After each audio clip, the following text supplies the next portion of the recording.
可能去年年底9月份的时候离开公司，之前我非常有幸跟他谈了一次，因为当时我自己也想往这个方向转一点，所以跟他了解一些东西。然后当时然后就跟我谈了一些很 exciting 的东西，所以今天也想把这些东西再 share 给大家，我们大家一起互相学习、互相沟通一下。好，谢谢。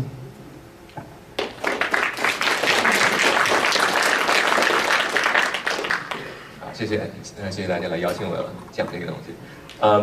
我先用中文大概自我稍微介绍一下。那个 presentation 的话，因为都是英文的所以只好用英文来讲。我是大概2000年嘛，博士毕业是从哥伦比亚，我的这博士这个 thesis 都是就是 database 那一方面，所以2000年之后我就去了 IBM 的一个 research lab， Armadan 那个 research center， 我去了他们那个 database group。所以最开始我在那个地方就是做一些核心的那个 database 有关的 ，IBM 有那个 DB2， 我做了一些 DB2 上的东西。但是到后来我就是更觉得对一些这种新一点的这种 distributed 系统啊，还有一些这种 open source 的东西更感兴趣。所以当 Hadoop 出来啊，然后包括后来的一些这种 NoSQL 的一些这个东西出来之后，我都做了一些这样的东西，包括一些 search 啊什么的，我也都做过一些东西。那我大概是10年，然后去LinkedIn。那我去 LinkedIn 之后，基本上一开始就开始做 Kafka， 那时候 Kafka 刚刚才起来，就是还没有用到产品上，所以非常早的时间。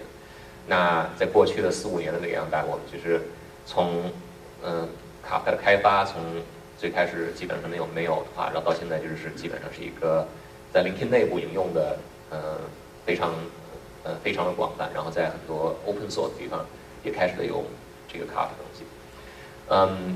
那在聆听这个过程中，我们就逐渐的觉得这个好像是有一个更大一点的机会，因为不光是只是一个公司可以用上，因为我们发现通过 open source adoption， 很多其他的公司都有类似这种问题。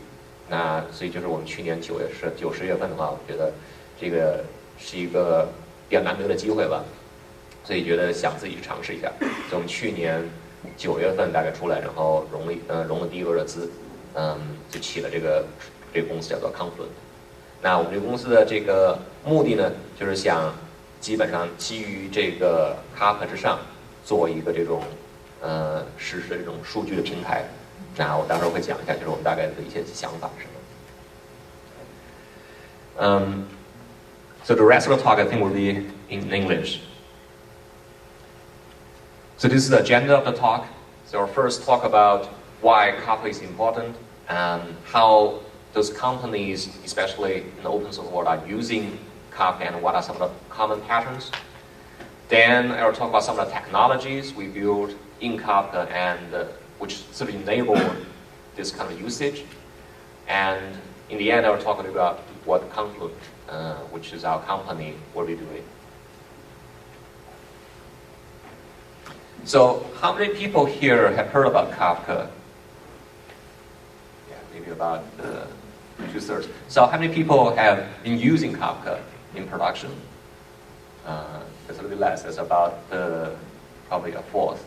Okay. So in one sentence, Kafka is sort of a high throughput distributed pub sub system. If you're not familiar with pub sub system, it's like a messaging system. Basically, it's a system that you can publish messages into and then retrieve messages back. Now, the only difference in pub sub is the message can be consumed multiple times by potentially different consumers. That's why it's a subscription model. The same message can be subscribed by multiple consumers independently. What's unique about our messaging system is its scalability and throughput. So this is sort of a partial slide that shows some of the users of Kafka.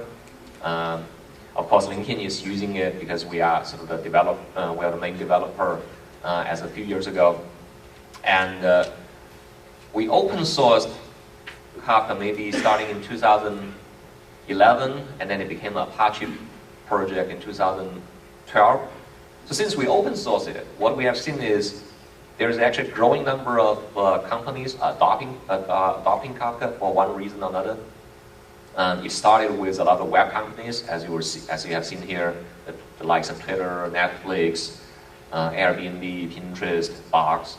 But gradually what we have seen is there's a growing number of enterprises You can see some of those names there are starting to adopting Kafka as well.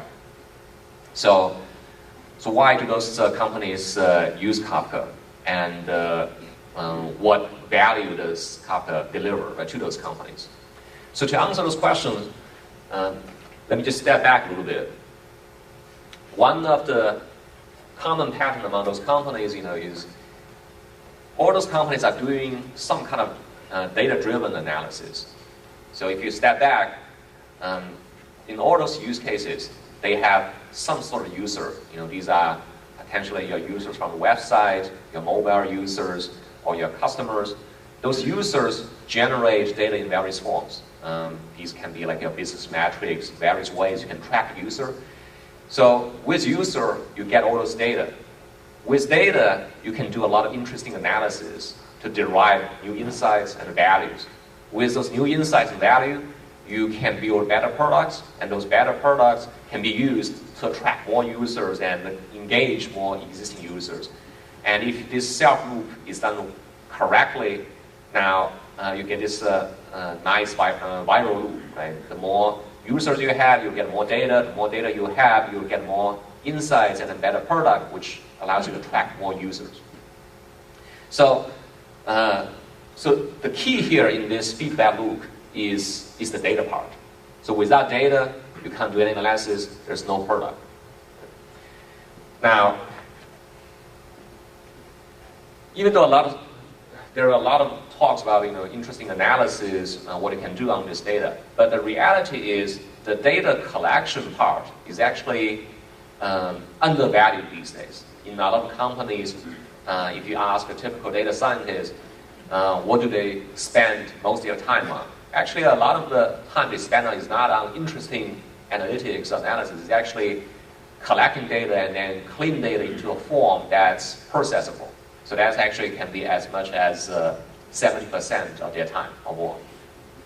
So why is that case? So there are potentially lots of reasons why data collection is still not a completely solved problem, but there are two sort of high-level observations. The first one is, over time, there's like a growing variety of different types of data. So 10 or maybe 15 years ago, most people are just dealing with data from databases. Those are like database data in your ERP system, CRM system. Those are typical database records.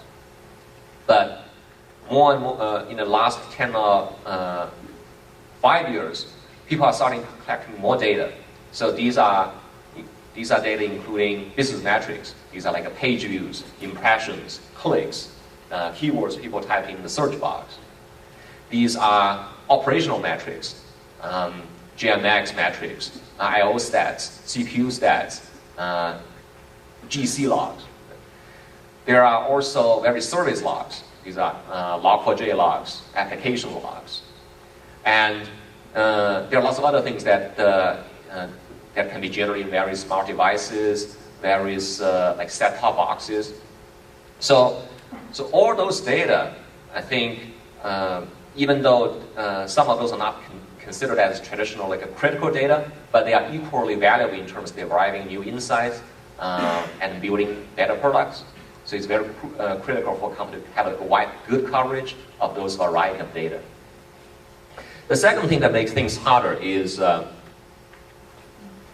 there's a growing variety of consuming systems that can process this kind of data. So again, if you look back maybe 10, 15 years ago, all the interesting things you can do probably is in some database. These are dominated by the Oracle, Oracle, IBM, and the Teradata. But those systems actually are expensive. So because of that, there are things that you may think of doing, but you just can't afford to do. But things started changing maybe 10 or 8 years ago. So they started with a system like Hadoop. Right? It's a system that's highly scalable, but it's very specialized in just doing one thing, which is batch processing. And it does it in a much more cost-effective way. And because of that, now people can start collecting and make use of those data that they couldn't effectively make good use of before. So that's when people can start collecting those metrics data, service log, because now there's a much cheaper solution to do that. So this trend just keeps continuing.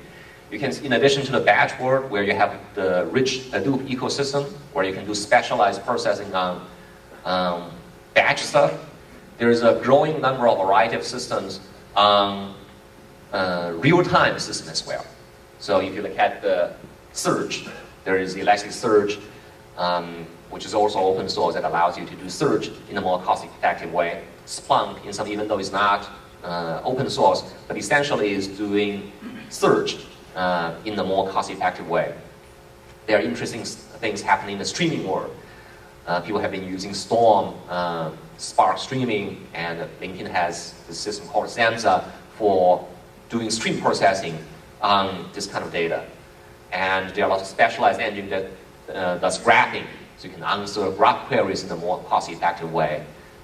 These are in the open source, where there's GraphLab and there's like FlockDB, does things like that. And there are lots of specialized key value stores that's also offering a more cost-effective way of storing data, but not offering all the full capability as SQL, but just like a slice of the features. But it does that in a much cost-effective way. So with these two trends, right, you can see there's like a growing number of data sources where interesting data can be provided. There's a growing number of systems where you can do interesting stuff. So if you are not careful, what you can end up with is a system like this. This is actually a picture that I borrowed from the early days of LinkedIn.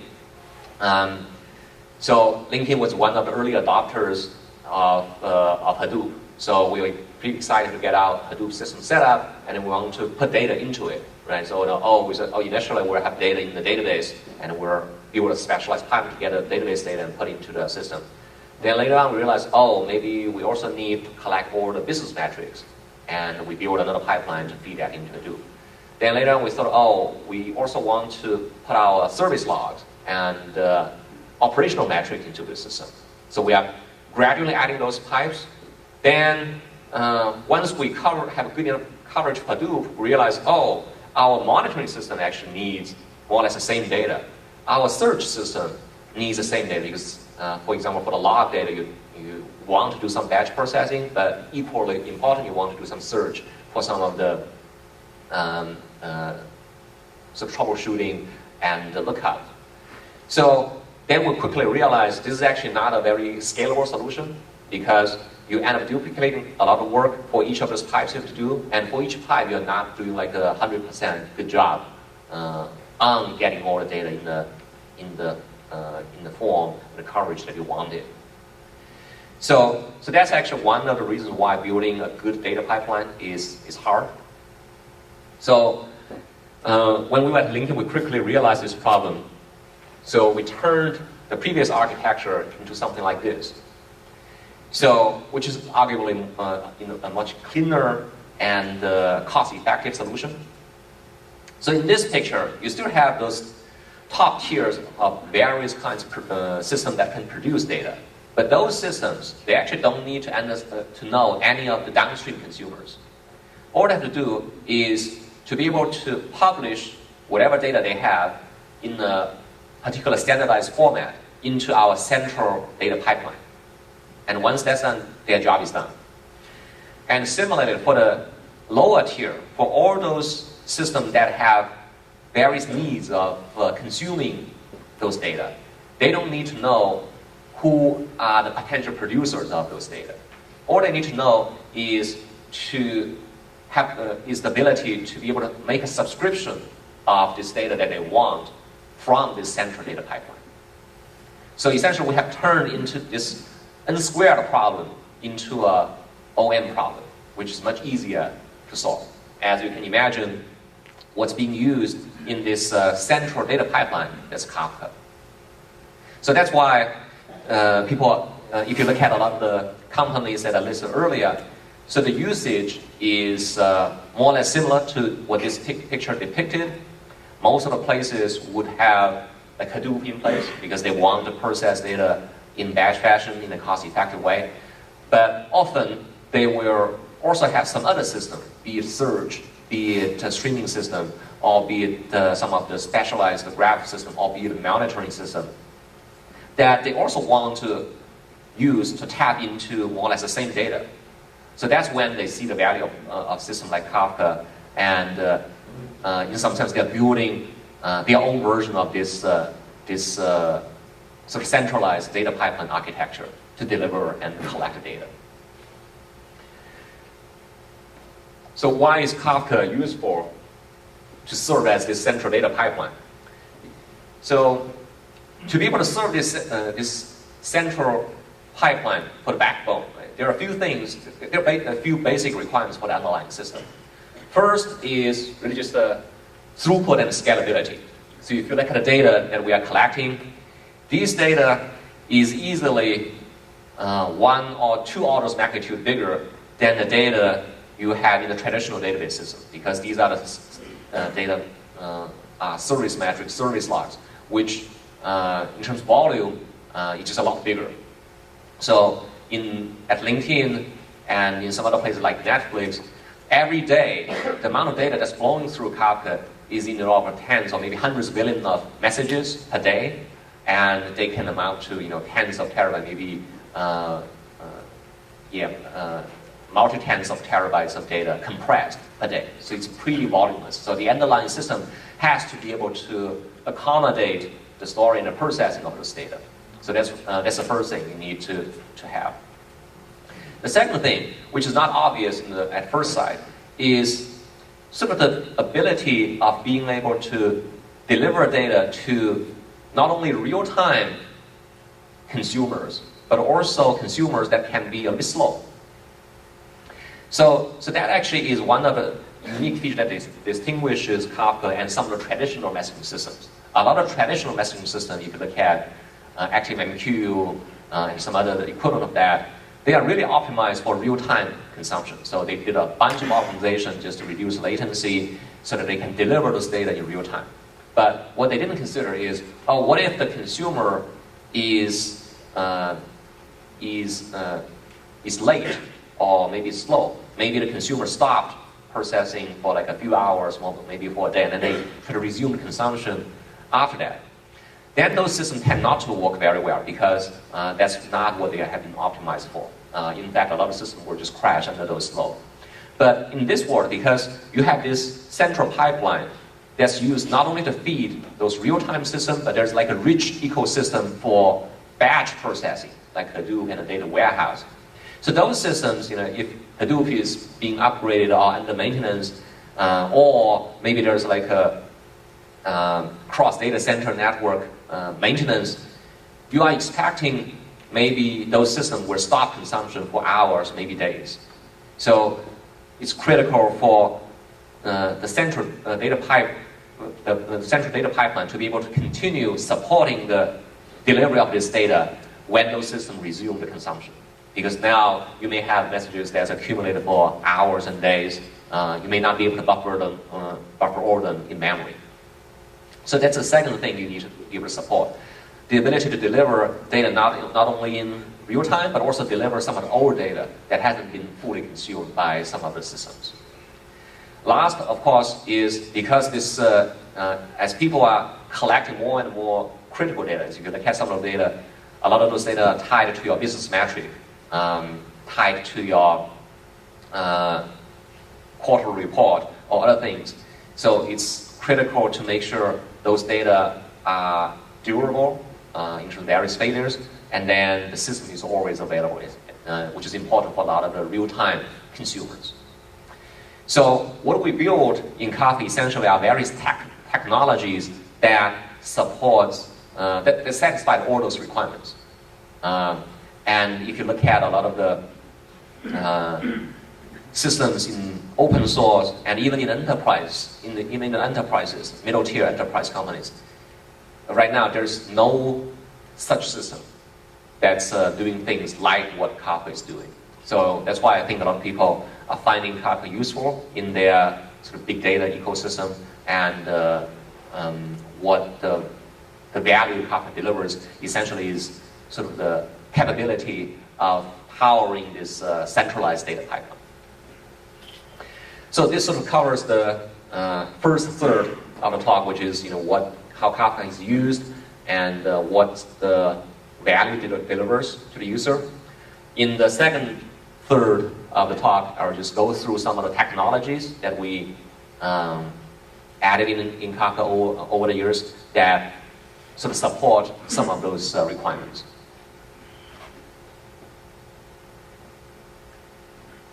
Okay, so before I get into some of the technical details, I just want to introduce a little bit of the API. So API-wise, Kafka is pretty simple to use. As a pub subsystem, we only have like two, more or less at a high level, just two client APIs. One is for the producer to be able to publish messages to our system, and we also have APIs for the consumers to make subscriptions to the data and consume data.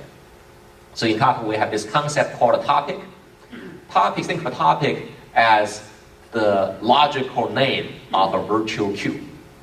Okay, so that's like a logical queue where you can put and consume data. So if you are a publisher, you just publish data to this logical queue, and you don't have to worry about it after that. And if you are a consumer, you make a subscription to this logical queue or topic, and then you can get all the data that's been published into this system.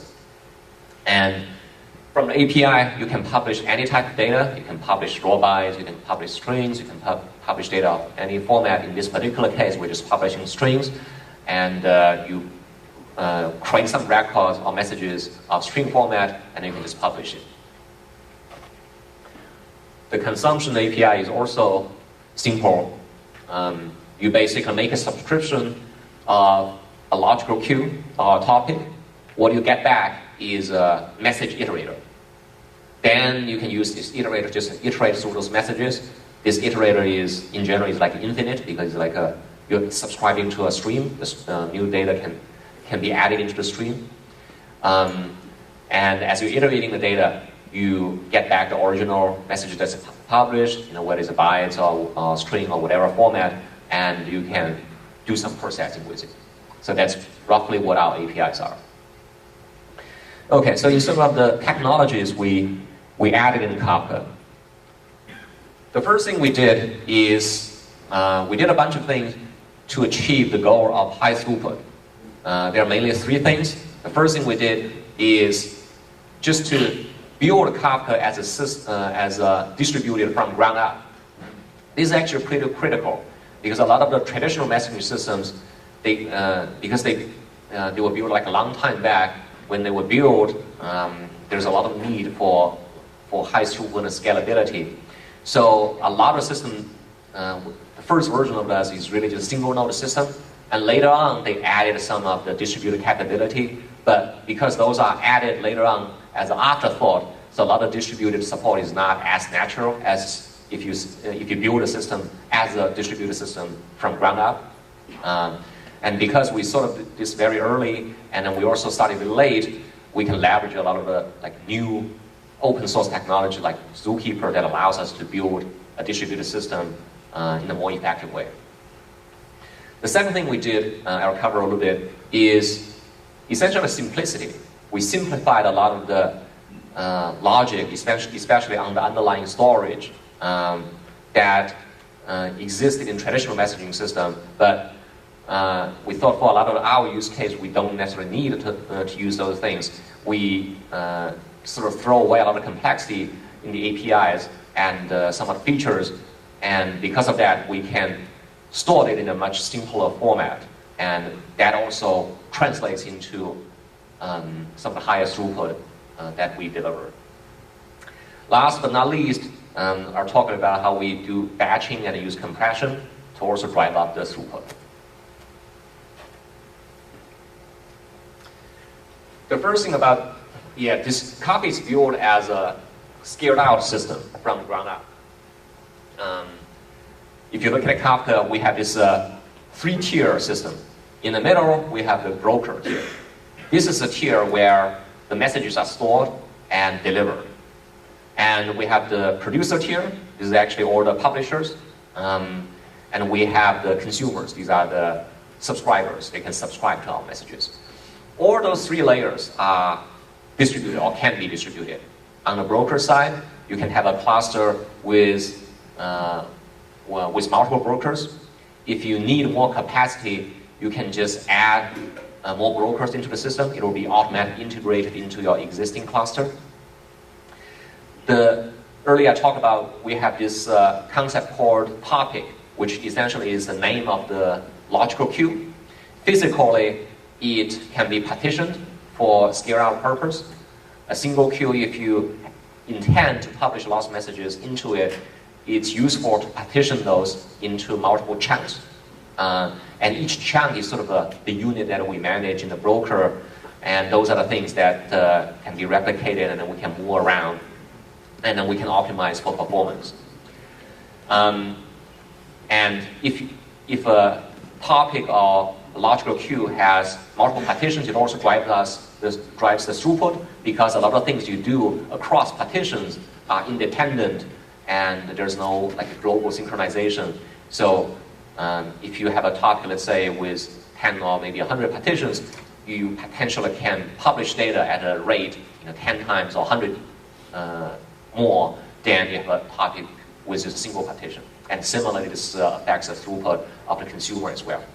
So we have built into a lot of the system the unit that you can scale out in this scaled out architecture.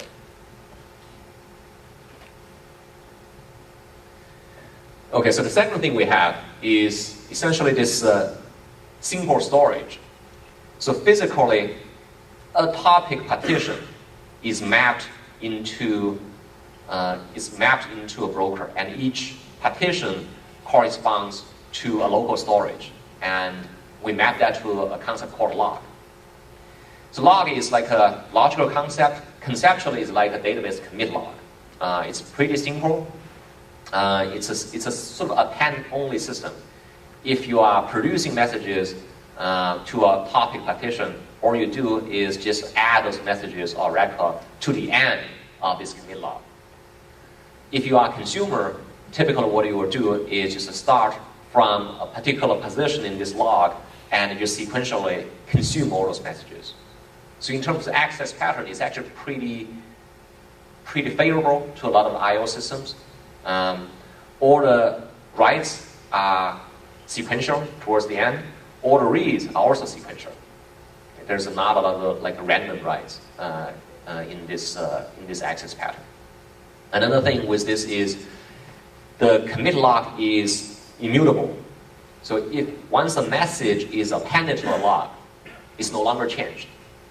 So this makes it easy for us to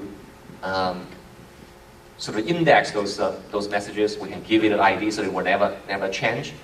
And it also allows you to potentially reconsume the same data multiple times without worrying about its content being different. So if you are a consumer, you can see each of the message has an ID. Essentially, in some sense, is the log sequence number. It essentially translates to the relatively sequencing position of that message in the log. It's an ever-growing number. And with this, as you will see later on, we can keep track of the state of each of the consumer. So in most of the time, I think each consumer just have one position for each of the topic partition, which designate the position in this log that they have consumed up to. And as you are consuming more data, you just keep moving along this pointer. This is a lot efficient than you have to keep track of every message in this log. So this is another sort of property we get from this commit log concept. The last thing we did in terms of throughput is this batching and compression. So we use a lot of batching technology in all those tiers. On the producer side, we don't sort of send the RPC request from the producer client to the server on every message. Instead, we allow the consumer to batch a bunch of messages, either based on time or based on number of messages. And once we get enough data, we will collect them into like a chunk and send a single RPC request to the server. So that reduces a lot of the overhead in RPC. And on the consumer side, we do the same thing. So if the consumer in the API, the consumer just keeps iterating messages, right? It's asking, give me the next message. Of course, if the consumer asks just for one message, we're not going to just make an RPC request, just fetch a single message from the broker. Instead, we'll do the same thing. We'll fetch a chunk of messages from the broker, cache in the broker in the consumer client buffer, and then give those messages to the consumer client like one at a time. So again, that amortizes a lot of overhead in those RPC requests. Finally, on the broker, because what we have to do is we have to persist those messages into disk, because a lot of the data that's being used can be used for like offline system. You have to make sure the data is durable, even when the system is down like for hours or days, because there may be consumers that haven't finished consuming those data. So because we have to write data to disk, there is definitely I/O cost, and I/O is relatively expensive. But what we do on the broker is, again, the simple idea of just batching. So instead of flushing the data to disk on every message, we'll try to wait a little bit, batch a bunch of messages, and then flush those to disk. And a lot of flushing that we are doing now is sort of in the background, so it doesn't add latency in our main consumption and production API. So these are the things that we did to improve the throughput in our system. Yeah, I'll share you a couple of other things that we did.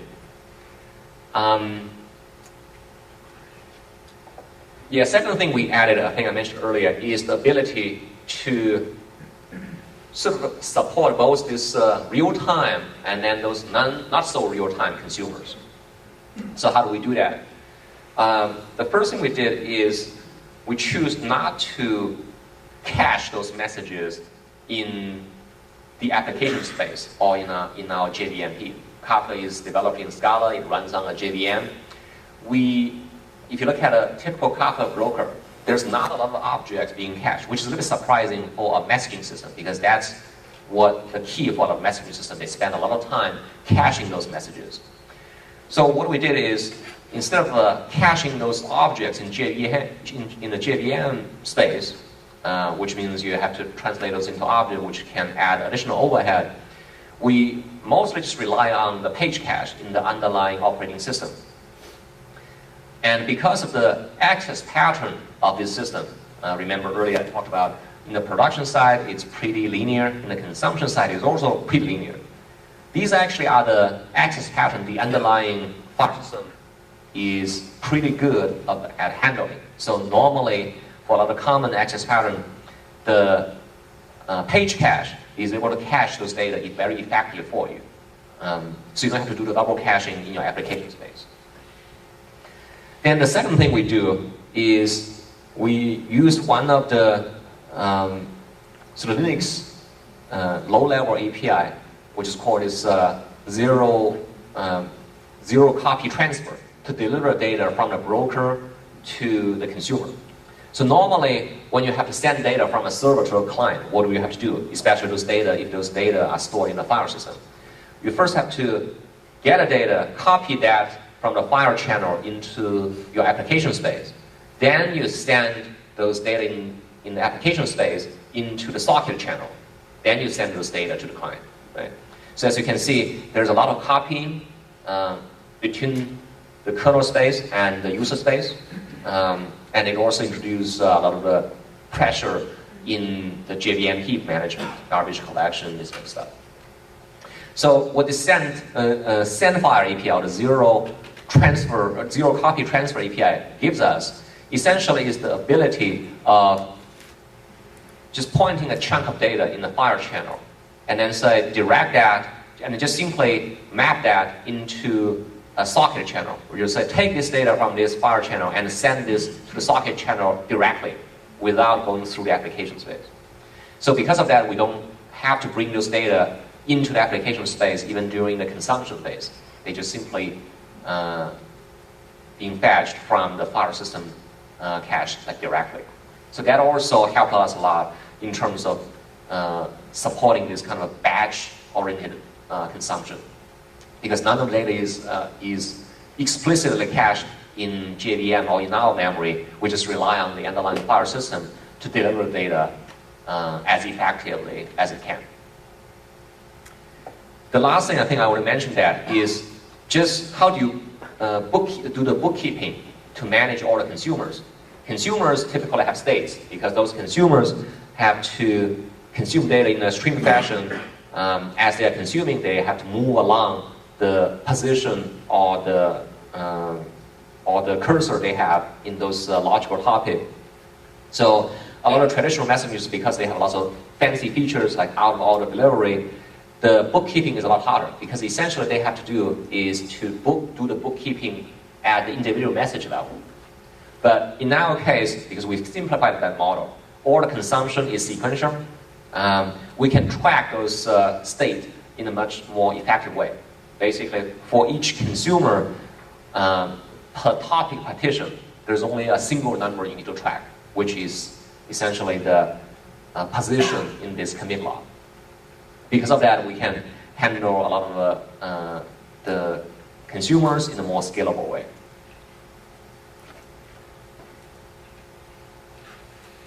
Okay, so lastly, I'll cover a little bit of our durability and availability support in Kafka. In the last couple of years, we added this big feature, which is the intra-class replication feature of Kafka.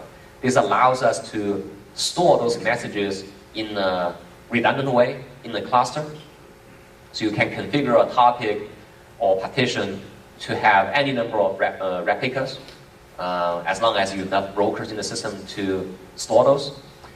Then with F replicas, we can tolerate F-1 failures. So which means as long as you have enough replication, the data is always available for production and consumption, independent of underlying individual broker failures, which is very convenient. And a lot of the failures recovery is automated. So I'll just spend a couple slides on this, how roughly we did it. So in this model now, a partition will have replicas, and you can see those replicas are the unit that get distributed into various brokers in this cluster. We want to distribute those replicas for the same partition into different brokers, and then we want to distribute them roughly evenly. So as you can see what this layout roughly corresponds to. Now among those replicas, one of them will be designated as the leader or sort of the master of this partition. The reason we wanted that is we want to store data in a consistent way, strongly consistent way, independent of which replica you want to go to. So leader is sort of the entity that decides the ordering of those messages as they get published into a partition. And the rest of the replicas are simply just followers. They essentially just copy data from the leader in the exact order the leader has accumulated. Now, this picture sort of roughly depicts how our replication works. For a given producer, if you want to publish data to a topic partition, the first thing you do is just identify who is the current leader replica of this partition. Once you find it, you publish data to that leader. The leader takes all those messages, potentially from multiple clients, multiple producer clients, and then the leader decides what's the ordering among those different clients. And then the leader will first write those data in its local log, and then wait until all the followers replicate or copy those data over. So all those follower replicas will fetch data from the leader, potentially in parallel. And once all the followers have fetched data from the leader will consider this message as committed, and all those committed messages will then be exposed to the consumer. And if you are a producer, you can choose when to receive an acknowledgement from the broker. There are some trade-offs among those. If you don't care about some of the durability guarantees, you can choose not to receive any acknowledgement. Then it just means there's no guarantee whether the data you published is completely safe or not. You can choose to get a little bit more high availability or guarantee by waiting until at least the leader broker has finished receiving and processing the data. The strongest guarantee would be now you wait until the data is fully committed, meaning the data is actually replicated to all replicas, then you are sure what you publish is safe, as long as there's no more than like F-1 failures. And there's some trade-off between the durability guarantee and some of the latencies.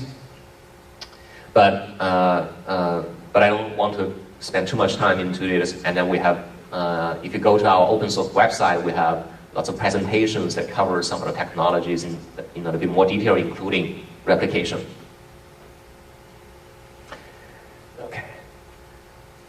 Okay, so the rest of the talk, I'll just talk a little about what our company Confluent will be doing.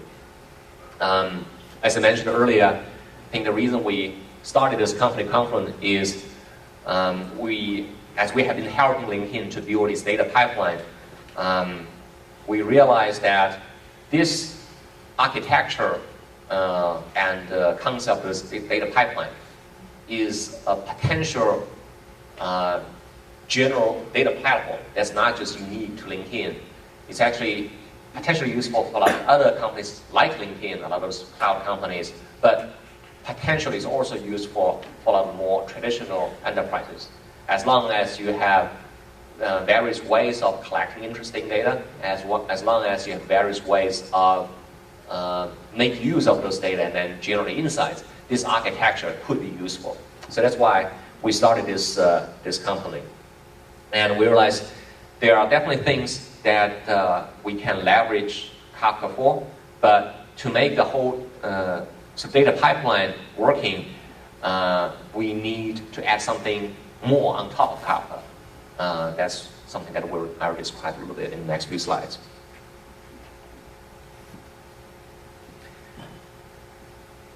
Right, so the first thing we want to do is, because as you can see in this whole architecture, Kafka is a very central piece of this infrastructure. We want to be able to continue advancing its technology.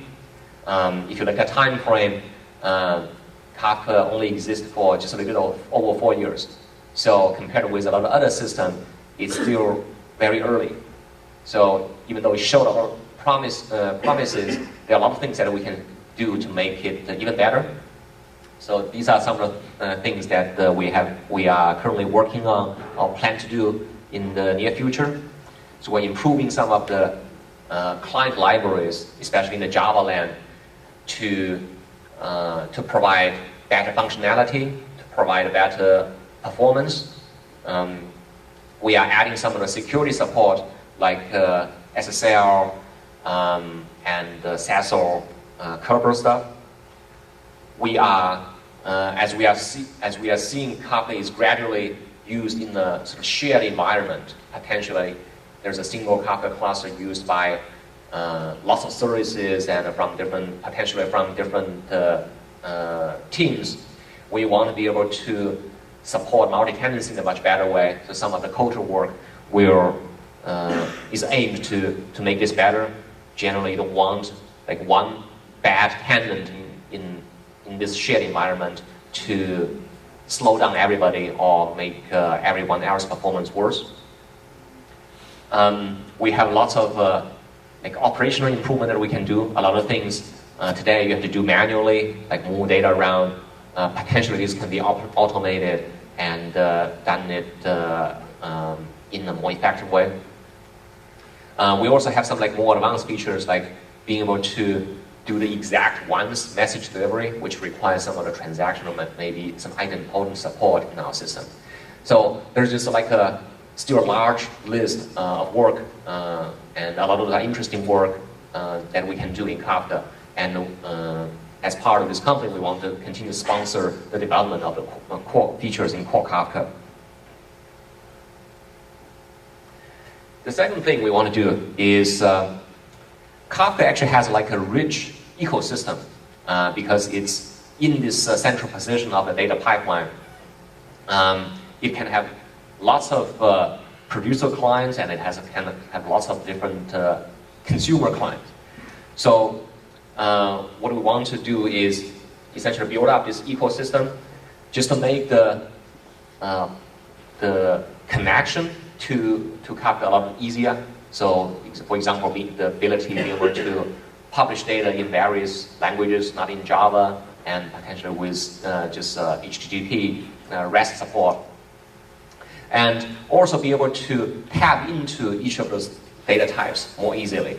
Sometimes maybe ideally if you don't have to write any code, just using some of the existing tools, that will potentially will be even better. For example, if you have tools that can automatically get all the logs into Kafka, or the GMX into Kafka, or the syslogs into Kafka, then a lot of the data can be collected more easily. And similarly, once you have data collected in Kafka, if you can automatically provide data so that they can sync into other systems like Hadoop, generate data in a consumable format, or other systems, then a lot of things, then each individual people don't have to redo this. They can just leverage some of those existing stuff. So that's another thing we want to do. Basically, increase the support on the whole Kafka-based ecosystem. Another thing is, once you have used the Kafka, of course, you need to be able to keep monitoring it, and you need to be able to manage it. So we want to build some of the sort of class management tools so that we can monitor and administrate the core infrastructure in a better way.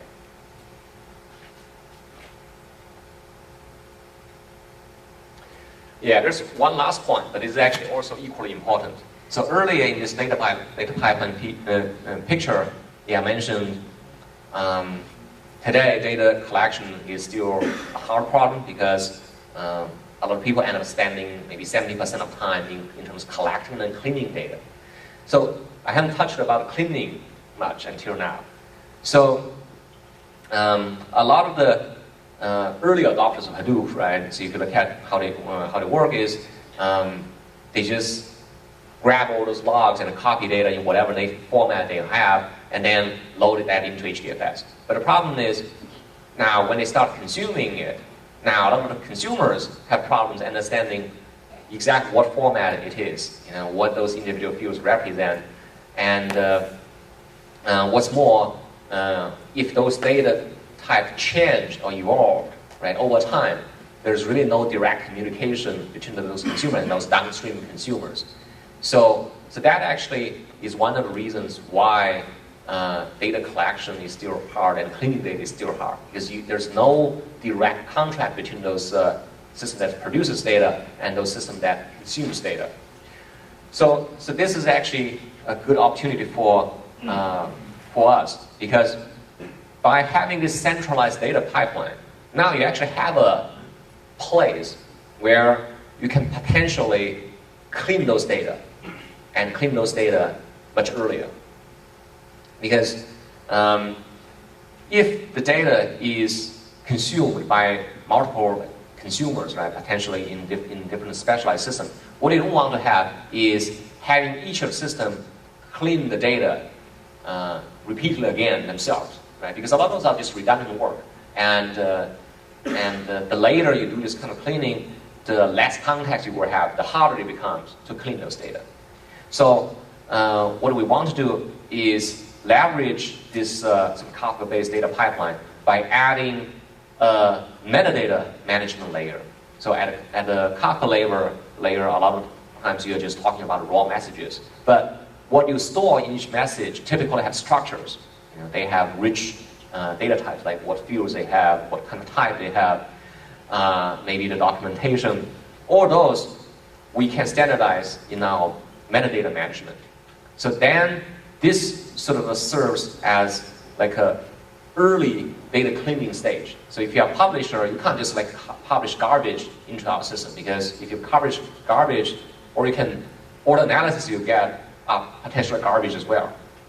But if you can have some kind of contract, so early on in the producer, when they publish some data, they have to satisfy certain criteria, and they have to have data in this format.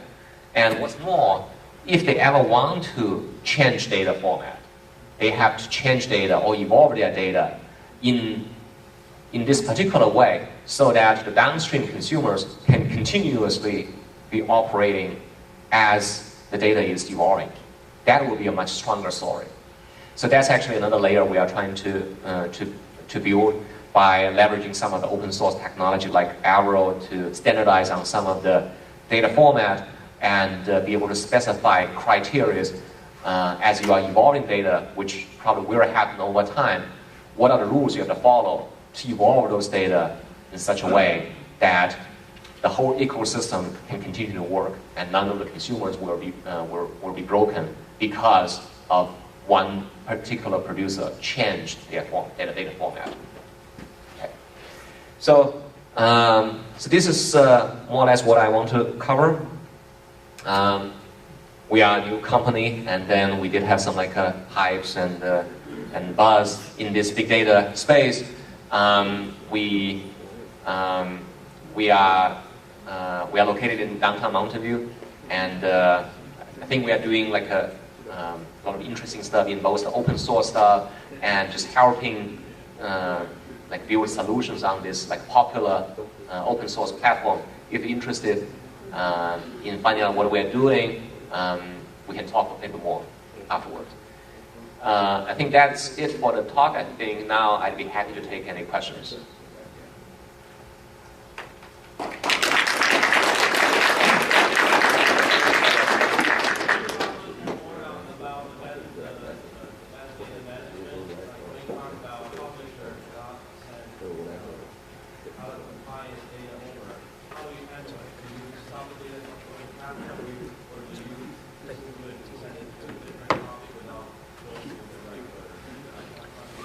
Right, so the question is what do we do in the metadata management layer? So let's say if a producer produces some data that doesn't satisfy certain criteria, what do we do? So the answer there is yes, our metadata management layer will be able to detect any of the messages that are violating the contract.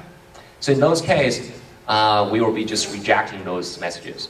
And if you're monitoring your producer, you will see the errors in the metrics, or you will see the errors in the log. Then it's your responsibility to fix it.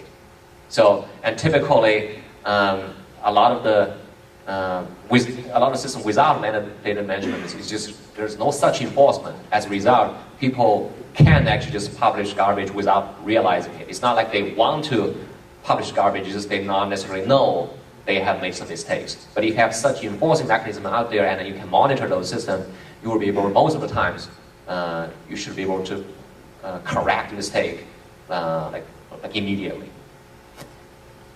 OK， 像我们前面邮件说的，我们先勾熟一下 Google Moderator 上面的问题。好，那这样。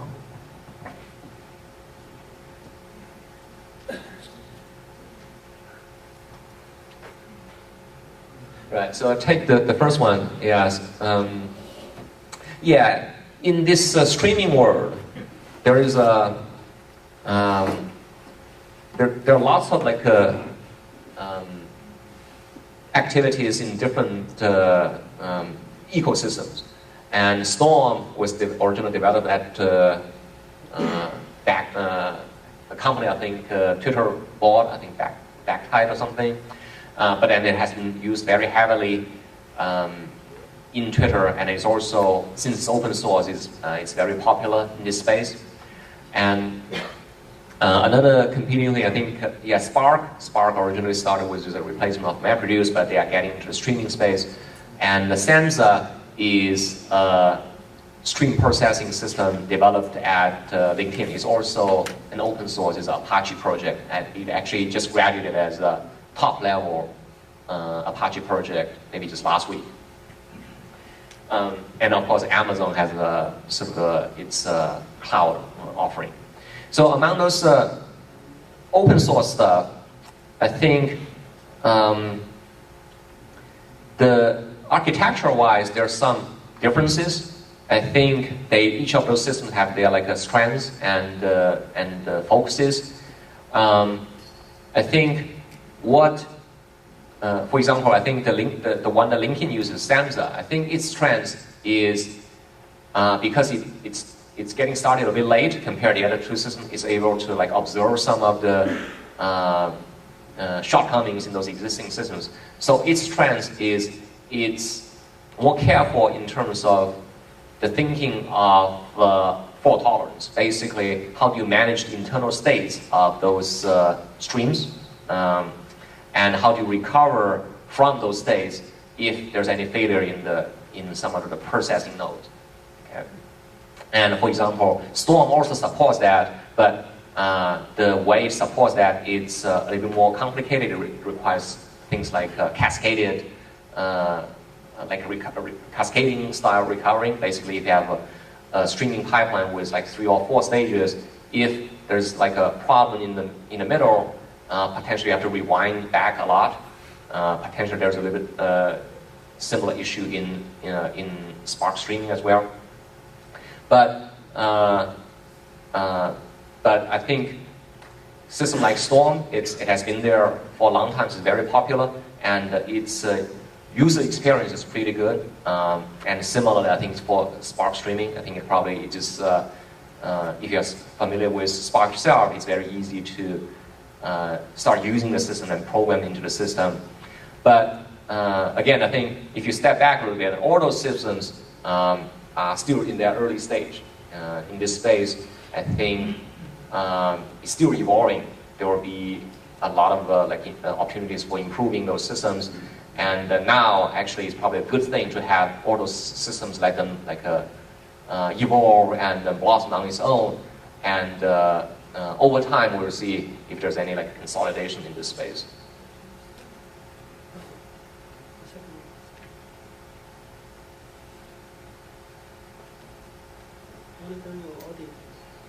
Right. So that's actually one of the I mentioned a little bit of monitoring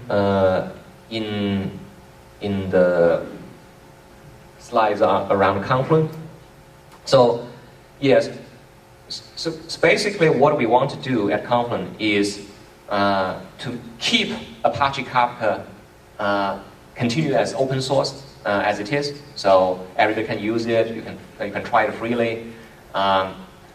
But what we want to add is the ability of the features so that we can make the consumption of the core infrastructure Kafka a little more convenient.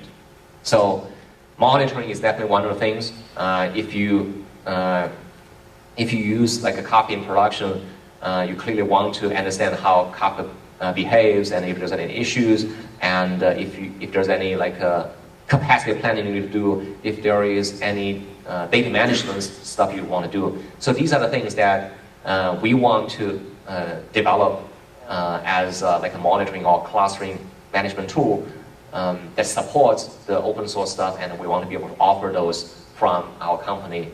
Auditing, this is related to some of the data pipelining stuff that I described earlier.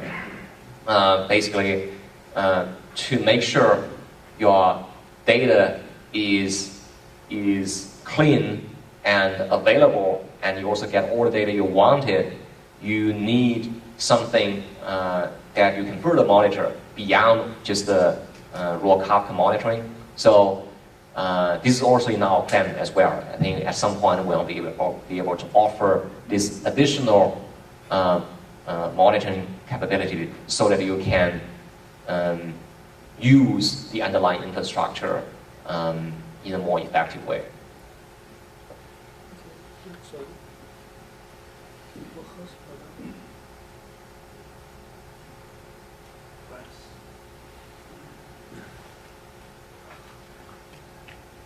Yeah. So the answer is I don't know that question. The answer to that question at this moment, we are relatively early. We are sort of building up our product and also provide various offerings. But initially, we probably will just be focusing around just the core Kafka itself. We know there are a lot of users using Spark and Kafka together. At some point, we'll probably look into that, but right now I just don't know that answer because it's just too early. This is the last one.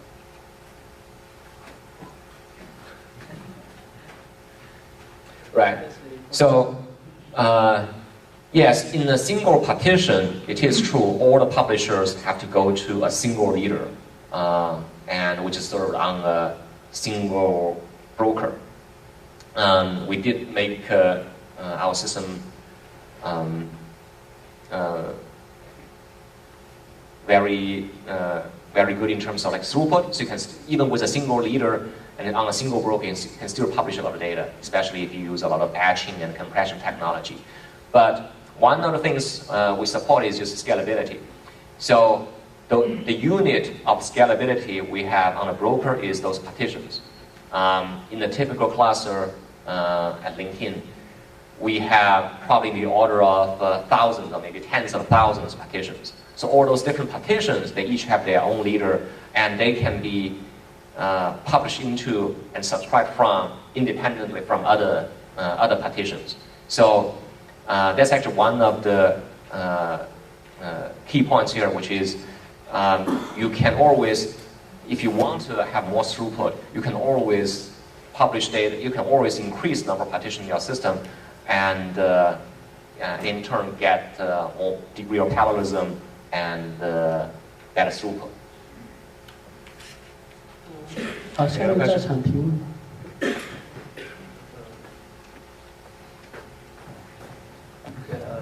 I have a question about load balancing. Is that Kafka capable to do load balancing? Like, for example, I have several consumer tasks which they subscribe to the same topic.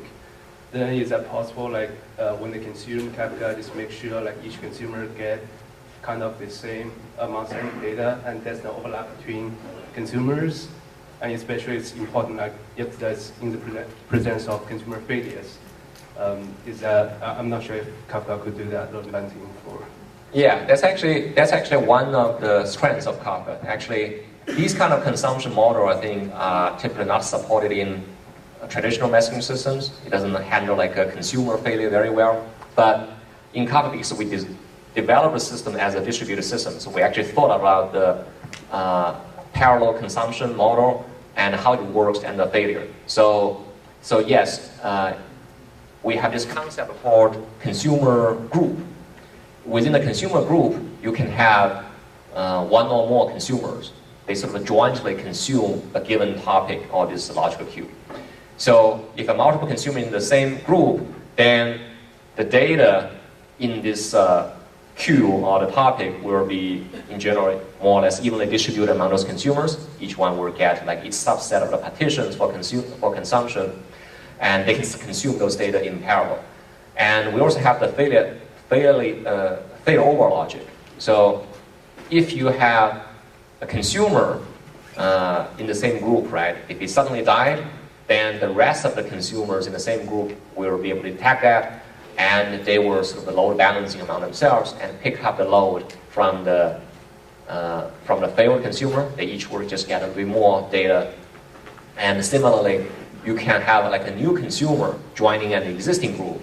Then again, all those existing consumers will recognize there's a new memory in this group, and they will also trigger another sort of rebalance among themselves, and then just each give out the reload to this new consumer.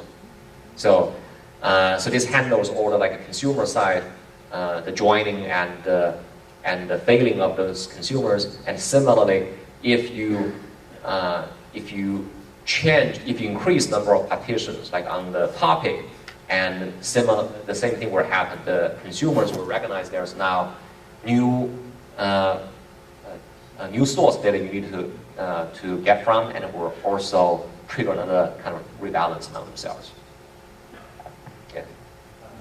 Thanks, Jun gave a great talk. So I heard a lot about Kafka, but never knows how it was used in the business. So, but I got confused a little bit as well. Is when you talked a lot about how you actually save the data using the log or flush the data distribution model or replication. So all these features looks like there is some NoSQL database, let's say Cassandra, distributed database. They already have those features, right? So for the business, if they want a single data source, they could save those data in this type of NoSQL database. Then they can add just some messaging layer on top of that. So what is the advantage of Kafka really here, in terms of the data storage comparing with those NoSQL database? And how Kafka can, in terms of messaging, how does it compare, with other, say purely messaging, let's say MQTT, what's the advantage of Kafka? Right. Yeah, so that's a good question. But if you step back, right, if you look at, why are those NoSQL systems successful? Because the same thing you can do in Oracle. You can do it in other traditional databases, right? Why the NoSQL business can arise while it's surrounded by all those traditional database systems? The answer is they specialized. They're not doing everything that Oracle does.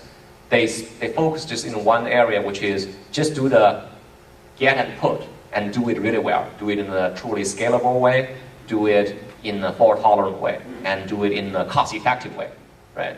So yeah, it is true. You can layer messaging systems API on top of any databases, including the key-value database, including SQL databases. But what you lose is essentially the specialization that made you successful in the first place.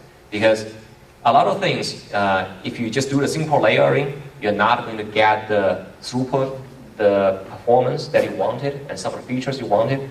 Yeah, functionality, you will get it, but it's not necessarily just going to give you the throughput and the performance in the cost-effective way as you would have in a specialized system that just does this. For example, in a messaging system, normally you don't need random access, right? So a lot of the storage design, how do you lay out the data, how do you deliver the data is if you don't worry about those like random access, you can do a lot of things differently. That's just optimized for this. But if it's designed for another like random access API, but you want to piggyback it for like stream processing, then you have to pay those overhead. So that's sort of the benefit of those using those specialized systems. And key-value store has its own usage, and it's useful in a lot of other ways. But we view that as just one of the stack you have in this whole ecosystem. So what's the status of the work on Kafka security? Yeah, started. I think we get started a little bit. I think there has been some discussion in the mailing list. We sort of agreed a general approach. What the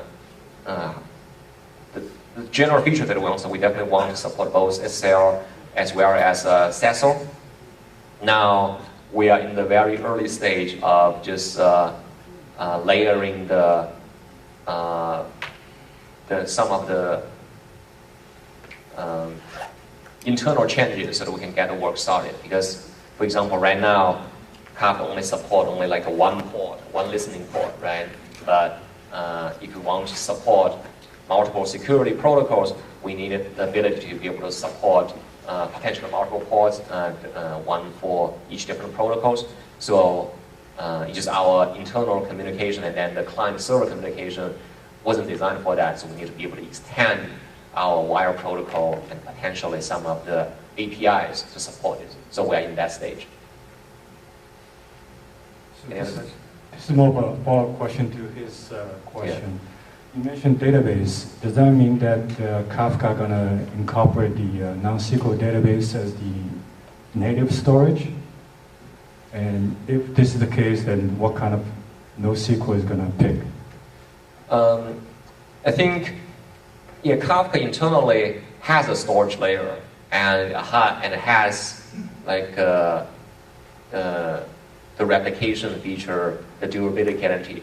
A lot of those, I think, if you just separate out APIs, a lot of underlying technology, how do you store the data in an effective way, how do you deliver data in an effective way, how do you build in redundancies, those technologies actually are similar to some other NoSQL systems or databases.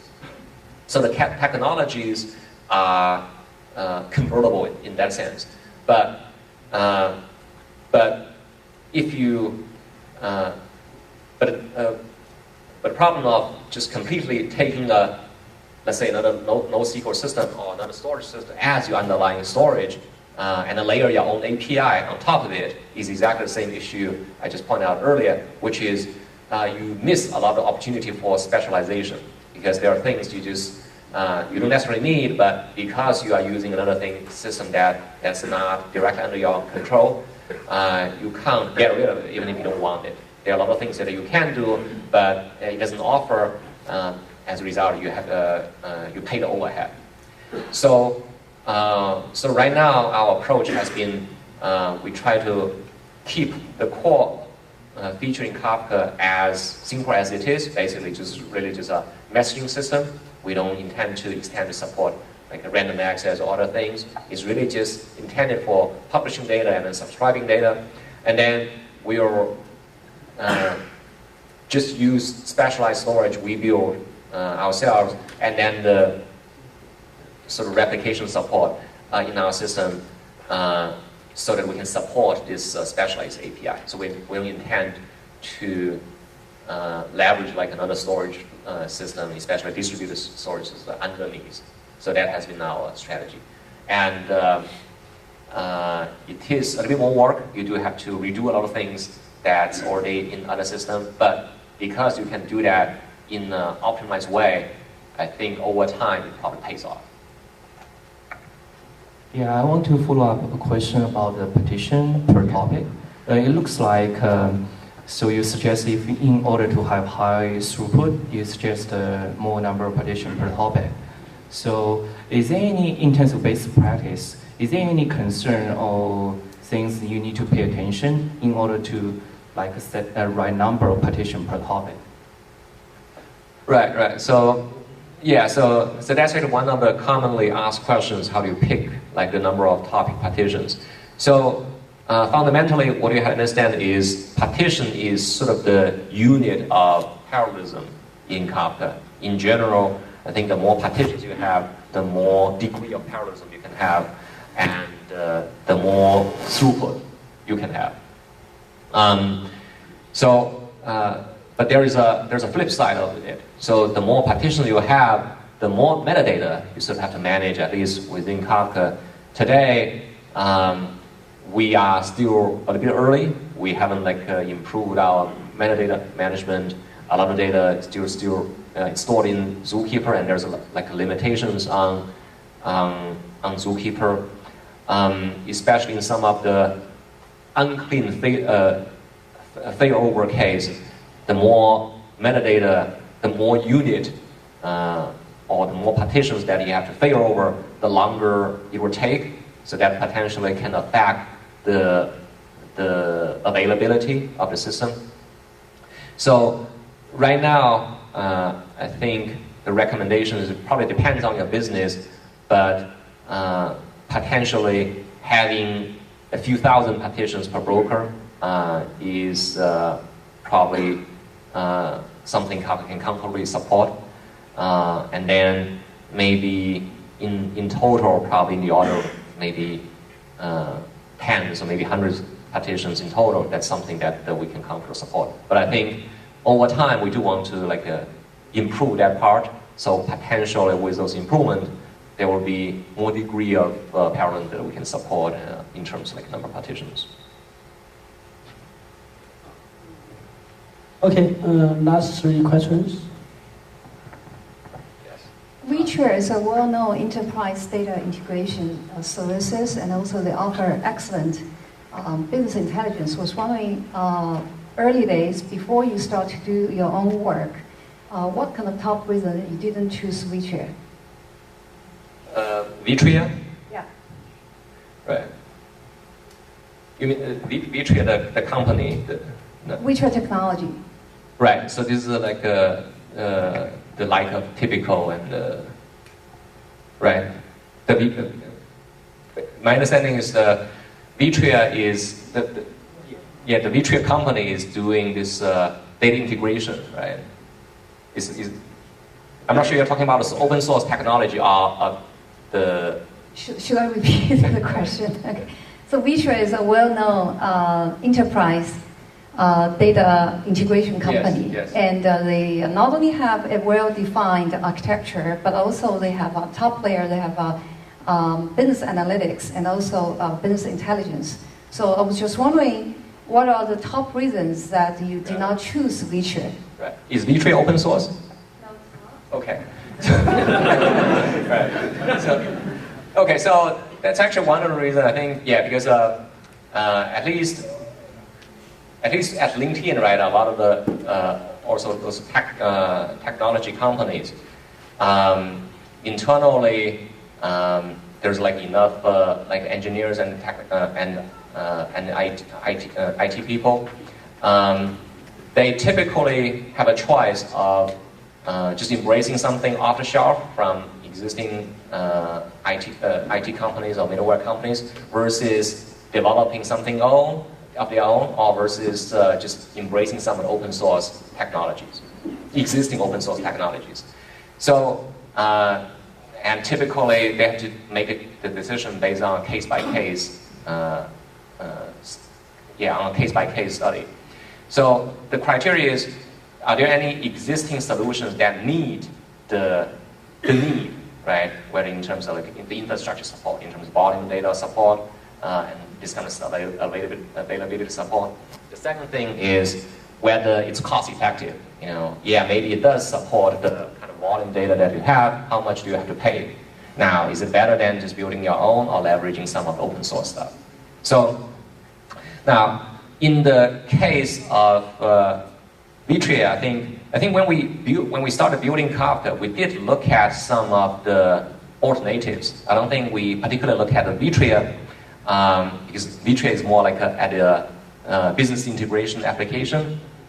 We did look at some of the messaging systems. For example, if you look at what Typical is doing something like Vitria, right? But the underlying technology, they leverage some of the messaging system as their hub.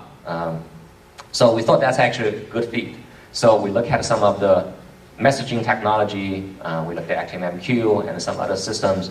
But one of the things we realized that's actually some of the key features I pointed out in Kafka is the key difference there, the key limitation there is those systems are not designed for the volume of data that we are looking for. What we're looking for put on, because if you look at what a lot of the traditional event bus supports, right? What the kind of data that's flowing through those systems are typically just database records. Those are systems flowing through your ERP systems, maybe from your CRM systems. But the kind of data in companies like LinkedIn and other places are starting to support, those are things, not just the database records, but those are like business metrics, service logs. And traditionally, if you look at database records, only writing to a database generates data. But now, even reading data generates data, because every time you read data, you have to monitor it. Every time you read data, there's a value in terms of tracking it, and there are lots of things you can track differently. So in terms of volume, this data is easily 100 times bigger than what you flow into your traditional EBS. So that's what we saw what a gap is.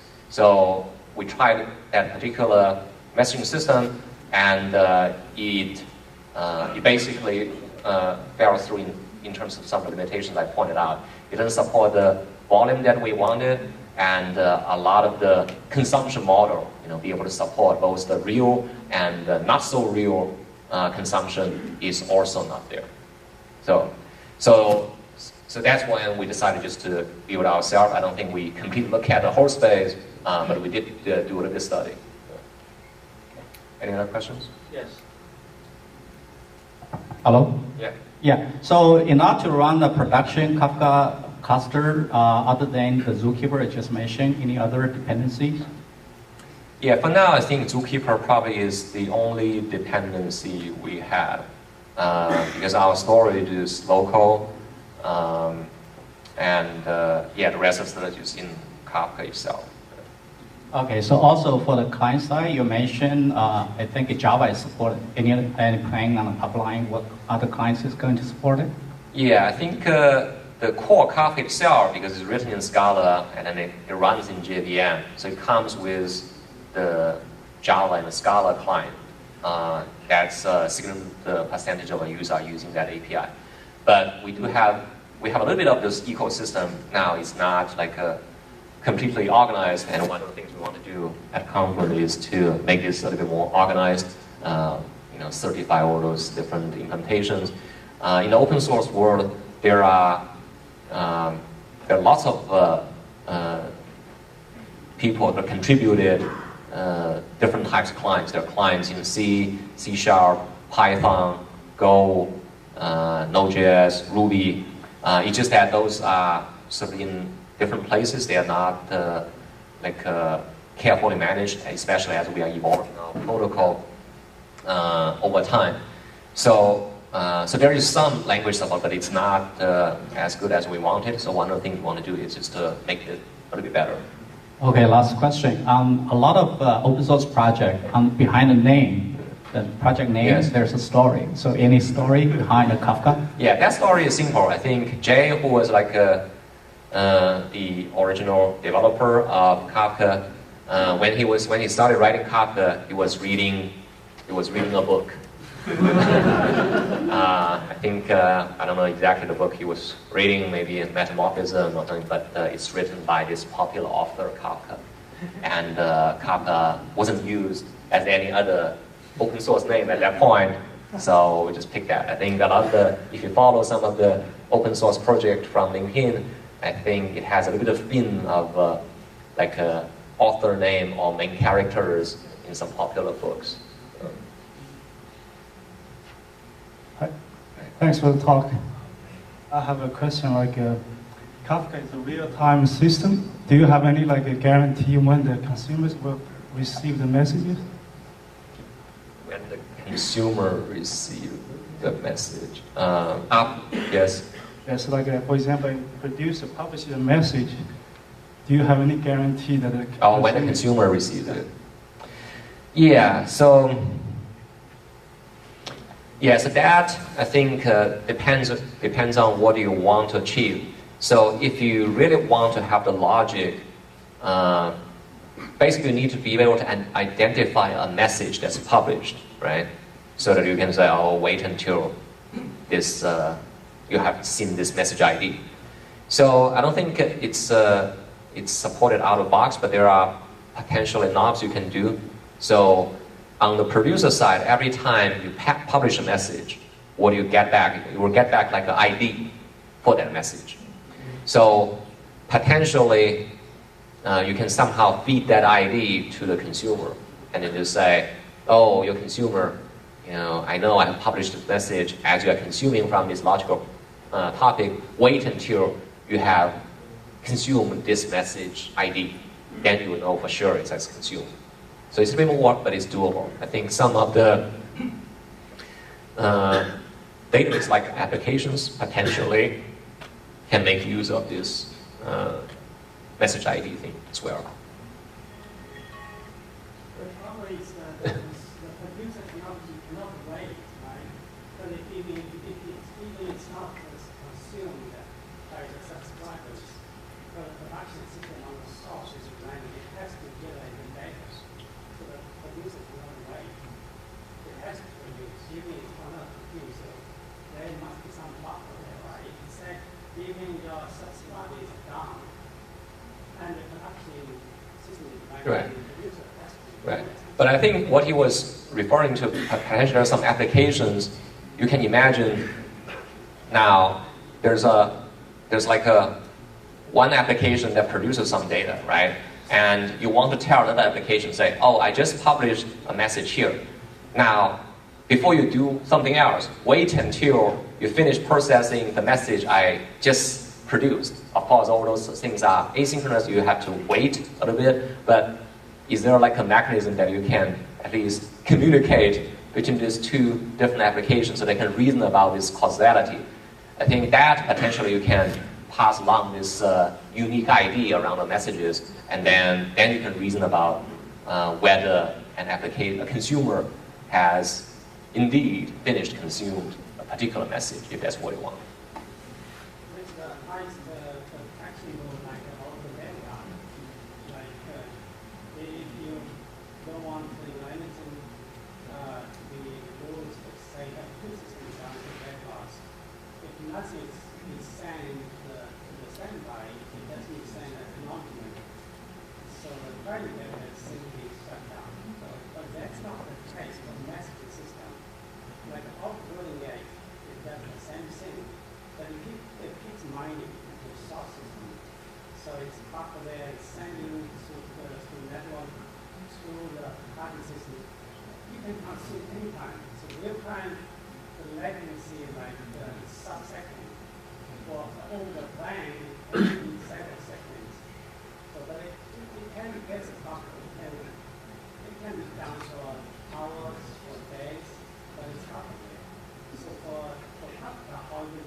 sorry， 打断一下好吗？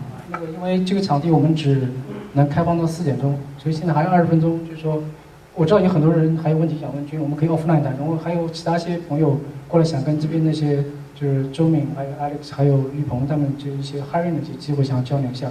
所以我们这样先结束好吗？我们可以继续问饶君，我们这边开放到还有20分钟到4点钟结束，好吗？好，谢谢老君给我们做报告。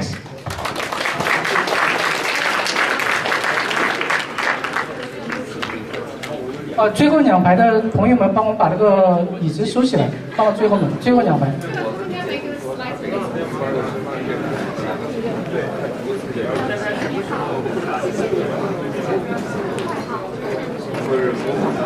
结束了。